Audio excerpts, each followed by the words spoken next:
বাপরে বাপ কি গরম। দেখো আমাদের ফ্যামিলির new member. Hi, good morning. তো কেমন আছো তোমরা সবাই? আশা করি তোমরা সবাই খুব ভালো আছো, আর আমরাও ভালো আছি। আর আজকের বাইরের ওয়েদারটা দেখো, একদম মেঘলা মেঘলা আর হাওয়া দিতেছে প্রচুর। আজকের রান্না আমি একদমই সিম্পল করবো, যেমন ডাল, শাক আর মিষ্টি কুমড়ের একটা রেসিপি বানাইমু, তাও দুপুরবেলা। এখন শুধু ডাল আর শাক বানাইমু, কারণ আমার প্রচন্ড খিদা পাইছে। তো চলো রান্না হইতে হইতে আগে আমি একটা শসাও খাইয়ে নেই। সকালবেলা ব্রেকফাস্ট করার পর সকালের খাবারের আগে আমি কিন্তু শসা খাই। শসা খাওয়া তো এমনিতেই ভালো, আর আমি আরো শসা বেশি করে খাই, তার কারণ আমার শরীরে জলের পরিমাণটা কম, তো সেই কারণে আমি শসা একটু বেশি করেই খাই। এখন আমি খাইতেছি হচ্ছে শসা। চলো তোমরা সাথে একজন নতুন অতিথির আলাপ করে।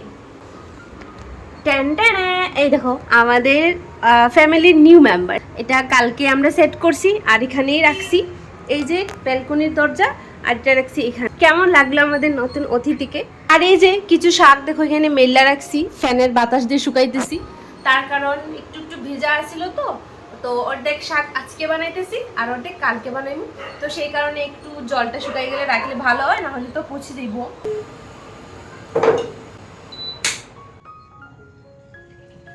পড়ছে মনে মুখের আদল, ভাঙে বুক, ভাঙছে পাহাড়, মাঝিরে বল না কোথায়, মাঝিরে আয় ফিরে আয়, আয় ফিরে আয়, আয় ফিরে আয়, ফিরে আয়। তো আমার রান্না বান্না প্রায় শেষ। তো চলো তোমাদের দেখাই আজকে আমি কি রান্না করলাম। এই যে আমার শাক হয়ে গেছে, এ দেখো রসুন আর শুকনা মরিচ দিয়ে সম্বাস দিছি। আর এখানে আছে আমাদের মুসুরির ডাল। আর মিষ্টি কুমড়োটা এখন আর বানাইলাম না, এটা দুপুরবেলা বানাইমু, পাখি তো দুপুরে খাইতে হইব তখন। তো এখন আমার প্রচন্ড খিদা পাইছে, ভাতও হয়ে গেছে, তো ভাবলাম চলো শাক আর ডাল দিয়েই সকালের খাওয়াটা শেষ করি। দুপুরবেলা মিষ্টি কুমড় বানাইমু, আবার পাখি আইবো, আবার তো দুপুরবেলা খাওয়া দাওয়া করবো। তো চলো আগে সকালের খাবারটা শেষ করি।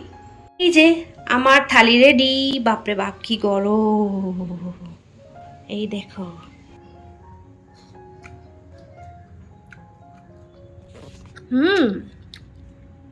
একদম প্রসাদ লাগছে, প্রসাদ মানে শাক আর ডাল দিয়া একদম প্রসাদ হয়েছে, বৈরাগীর প্রসাদ।